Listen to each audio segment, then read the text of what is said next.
No matter what comes down, we're in this together, babe. Of course, I won't know until we actually reconstruct our finances, but the way I figure it, we'd probably have to pay a small fee. Well, that doesn't sound so bad. Unless we get a prison term. Did you hear about the provincial property tax rebate for seniors? If you qualify, you can get a rebate for up to $800 back from last year. Money back in the bank accounts of lower income seniors is a good thing, but this program needs a tweak. Hi, I'm Joe Ward of Boxer Shorts Media, and I think many of these helpful programs are structured around rebates, but end up with an inherent flaw, and I'll explain. For this seniors program, the rebate allows you to get 50% of your municipal home property taxes back if paid in full in 2022, up to a maximum of $800. And this is a provincial program to pay municipal taxes. And it's a program targeting seniors with lower income levels, and basically that means you're 65 years or older and are eligible for or actively receiving the Guaranteed Income Supplement, or GIS, with some exceptions for those who are 60 to 64 years of age. Now, if you happen to be single, widowed, or divorced, eligibility will require an annual income of under $21,456, according to a Government of Canada website.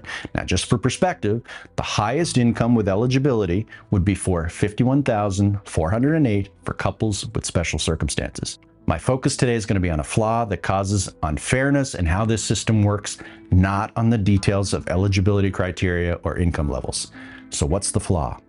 The flaw is the idea is that it's a rebate in the first place. Basically, a rebate is when you've paid something and then you receive some or all of it back to you.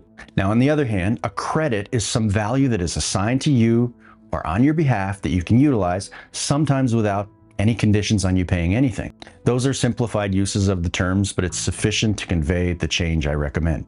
So rather than get more complex, let me just ask a question. If it's designed to help low-income seniors, do you think it would be appropriate to exclude seniors who couldn't pay their tax bill in 2022? Not just pay their tax bill for 2022, but pay it in full. For the same group of eligible folks who did pay in full, they're eligible for the rebate. Although everyone eligible based on income can use the help, clearly the ones that need the help the most are the ones who are already having issues with paying back taxes from the year before or even several years before. If they are even $1 short on their tax bill from 2022, they'd miss out on a rebate of up to $800. And that's why a credit works better. Simply put, with a credit, if they meet the other eligibility criteria, a credit of up to 50% of their 2022 home tax bill, or $800 max, can be forwarded directly to the CBRM to be applied towards their tax account, reducing the burden whether they are up to date or not.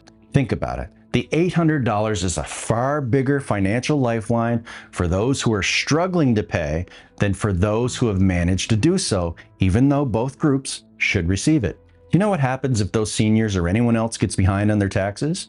Well, after a few years, those properties end up listed at a CBRM auction where some of our wealthiest local citizens can buy them at liquidated prices and put the owners out of the homes they no longer own.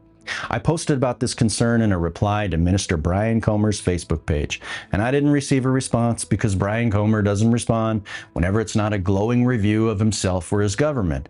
And at this point, I'm still a person who still supports the Houston government. I'm not someone who's just playing that nonsense, cultish game of partisan politics. That simply isn't me.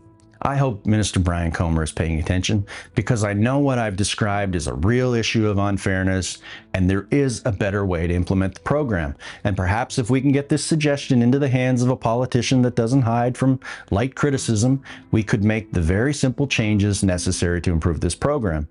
Or they can just keep on ignoring it.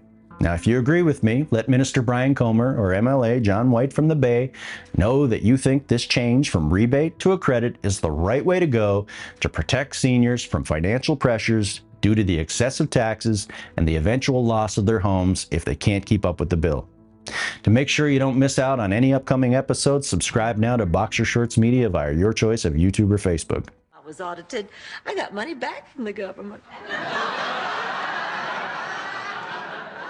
Blanche, it's not a refund when the auditor leaves 2 20s on your nightstand.